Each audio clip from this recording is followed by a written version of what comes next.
রাত ২ ভেনেজুয়েলিয়ান টাইম অনুযায়ী তখন রাত ২টা। তখন F-35 এবং F-16 নামক দুটি ভয়ঙ্কর রকেট ঢুকে পড়ে তাদের আকাশসীমায় এবং তাদের মিসাইলকে ধ্বংস করে ফেলে তাদের বিধ্বংসী বোমা দিয়ে।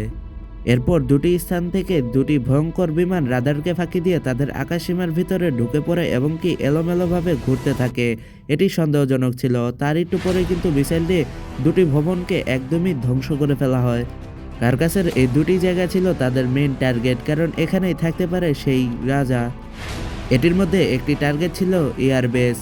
কার্কাস নামক শহরে আলোকিত একটা শহর। তখন সেখানে কালো অধ্যায় নেমে আসলো এবং যুক্তরাজ্যের বিশেষ বাহিনী তারা সন্ধান চালানো শুরু করলো সেই রাজার। তারপর বিশেষ 3টি হেলিকপ্টারের মাধ্যমে ভয়ঙ্কর একটি বাহিনী আসলো এই ভেনেজুয়েলার মধ্যে, আর সেটির নাম হচ্ছে গিয়ে দ্য অনলি ডেল্টা ফোর্স। এটি একটি বিশাল ভয়ঙ্কর বাহিনী, যে সেখানকার মানুষ এমন এমন বাহন দেখে অবাক হয়ে যায়। নিশ্চয়ই তারা মনে মনে ভাবতে থাকে এখনই এদেশের মধ্যে কিছু একটা হতে চলেছে।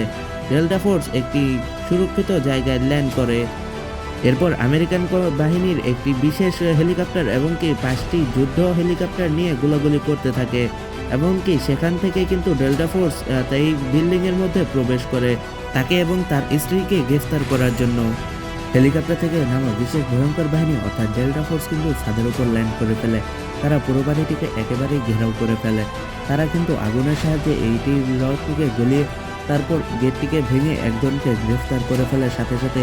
আর বাহিরে কিন্তু এই ফ্লোরের মধ্যেই কিন্তু ছিল তিনি এবং তার স্ত্রী। তাদেরকে গ্রেফতার করার সাথে সাথেই কিন্তু হেলিকপ্টারে ওঠানো হয় এবং কি সেখান থেকে উঠিয়ে নিয়ে সেখান থেকে নিরাপদে নিয়ে যাওয়া হয় অন্য স্থানে এবং কি এখানে কিন্তু গোলাগুলি হতেই থাকে। ভেনেজুয়েলা থেকে কিন্তু তাদেরকে সরাসরি এই ইউএসএ কে আনা হয়। তাদের এই সুপার অপারেশন কিন্তু সাকসেসফুল হয়ে যায়, একেবারেই ফুলফিল। আমেরিকা থেকে দুটি যুদ্ধবিমান উন্নয়ন হয়, একটির নাম F-35 এবং কি আরেকটির নাম F-16 এবং কি তারা কিন্তু ভেনেজুয়েলার আকাশসীমার মধ্যে প্রবেশ করে ফেলে। ভেনেজুয়েলার S-300 মিসাইলের পাশাপাশি কিন্তু সেই জায়গায় রাডারও ছিল এবং কি সেখানে অনেক ভয়ঙ্কর ভয়ঙ্কর ড্রোনও ছিল যেগুলোর মাধ্যমে হামলা করা যেত। কিন্তু ভেনেজুয়েলার এই একটি মিসাইলের মাধ্যমে F-16 বিমানটি কিন্তু বিধ্বস্ত হয়ে যায়। F-13 কিন্তু তারা রাস্তা বদলায়।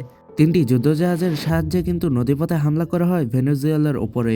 সেখানে ছিল একটি এয়ারক্রাফট ক্যারিয়ার্স এবং কি সেখান থেকে সার্ভাইলেন্স প্লেন পাঠানো হয় ভেনেজুয়েলার উদ্দেশ্যে। এরপর যুদ্ধজাহাজ থেকে মিসাইল আক্রমণ করা হয় এই মিসাইলগুলোর ওপরে। এর সাথে সাথে কিন্তু ভেনেজুয়েলার মিসাইলগুলো ধ্বংস হয়ে যায়।